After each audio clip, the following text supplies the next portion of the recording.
OBC एकता एवं अधिकार मंच पलामू परमंडल स्तरीय सम्मेलन हो रहा है और इस सम्मेलन के संयोजक हैं ब्रह्मदेव प्रसाद। सम्मेलन कर सभी पिछड़ों के अधिकारों की बात वो कर रहे हैं, वह उनके हक व हकूक की बात कर रहे हैं, साथ ही राजनीतिक में हिस्सेदारी की बातें कह रहे हैं। तो वहीं दूसरी तरफ अखिल भारतीय कुशवाहा महासभा के जिला अध्यक्ष अजीत मेहता ने इस कार्यक्रम का विरोध किया है। कहा सिर्फ राजनीतिक लाभ लेने के लिए ब्रह्मदेव प्रसाद ओबीसी एवं पिछड़ा वर्ग को गुमराह कर रहे हैं। कहा ओबीसी के अधिकारों की लड़ाई वे लड़े थे, चाहे पंचायत प्रतिनिधि का चुनाव हो या नगर निगम की, सबसे पहले उन्होंने ओबीसी की लड़ाई लड़ी है। यहां तक कि ओबीसी पिछड़ा वर्ग को हक दिलाने के लिए उन्होंने पीआईएल तक किया है, परंतु आज ब्रह्मदेव प्रसाद अपने स्वार्थ की राजनीति कर रहे हैं। अपने स्वार्थ में अपना राजनीतिक लाभ लेने के लिए ओबीसी व पिछड़ा वर्ग को गुमराह कर रहे हैं। कहा वह अपनी राजनीतिक रोटी सेक रहे हैं। कहा एक कहावत आपने जरूर सुनी होगी कि जब बरसात आते हैं तो मेढक टरटराते हैं।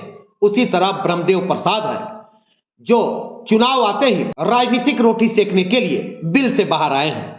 वह ओबीसी के नाम पर व पिछड़ा के नाम पर अपनी स्वार्थ की राजनीति कर रहे हैं, जिसका हम विरोध करते हैं।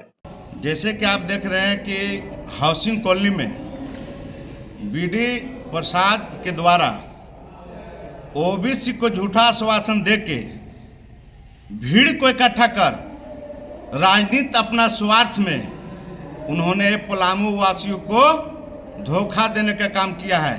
मैं बता दूं कि ओबीसी की लड़ाई सभी ओबीसी जातियां मिलकर एक साथ लड़ी थी। उसका नेतृत्व अखिल भारतीय कुशवाहा महासभा के जिला अध्यक्ष अजीत मेहता के नेतृत्व में किया गया था। उसका उदाहरण है, जब पंचायत चुनाव में आरक्षण नहीं मिला तो पीआईएल दाखिल हाई कोर्ट में कुशवाहा समाज के द्वारा किया गया था।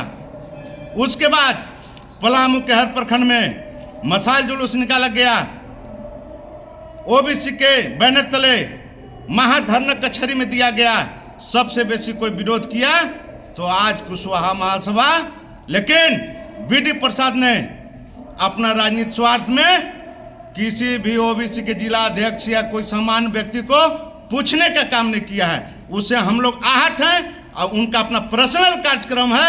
ओबीसी के बात नहीं करें, अपना डायरेक्ट घोषणा करके हमको चुनाव लड़ना है, ओबीसी के नाम पर राजनीति करके बेचने का काम बीडी प्रसाद नहीं करे, उससे हम लोग आहत हैं। इनका कार्यक्रम को मैं घोर विरोध करता हूँ और इनका जो विरोध जो करता है पूरा समाज विरोध करती है। उनको जहाँ चुनाव लड़ना है अपना व्यक्तिगत घोषणा करे, ओबीसी के नाम पर आरक्षण के नाम पर गुमराह करना बंद करे। हम इसका घोर निंदा करते हैं, क्योंकि लड़ाई हमारा समाज आगे लड़ा था। जगदेव बाबू की मूर्ति की बात हो, चाहे आरक्षण की बात हो, चाहे समाज की बात हो, वो कभी नहीं दिखाई देते थे। बरसाती के मेढक के तरह अभी चुनाव लड़ना हुआ तो ओबीसी की बात कर रहे हैं और हाउसिंग कॉलोनी में मीटिंग करके बोल रहे हैं कि ओबीसी की बात करते हैं। शर्म करो, ओबीसी के बात मत करो, क्योंकि हम भी ओबीसी हैं। कहाँ तू हमको पूछा?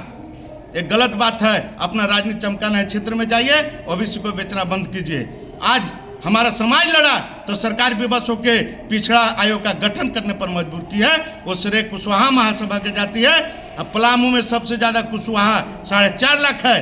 बिना कुशवाहा समाज का ओबीसी का बात करना शोभा नहीं देता है पलामू में, क्योंकि सबसे बड़ी मेरी आबादी है।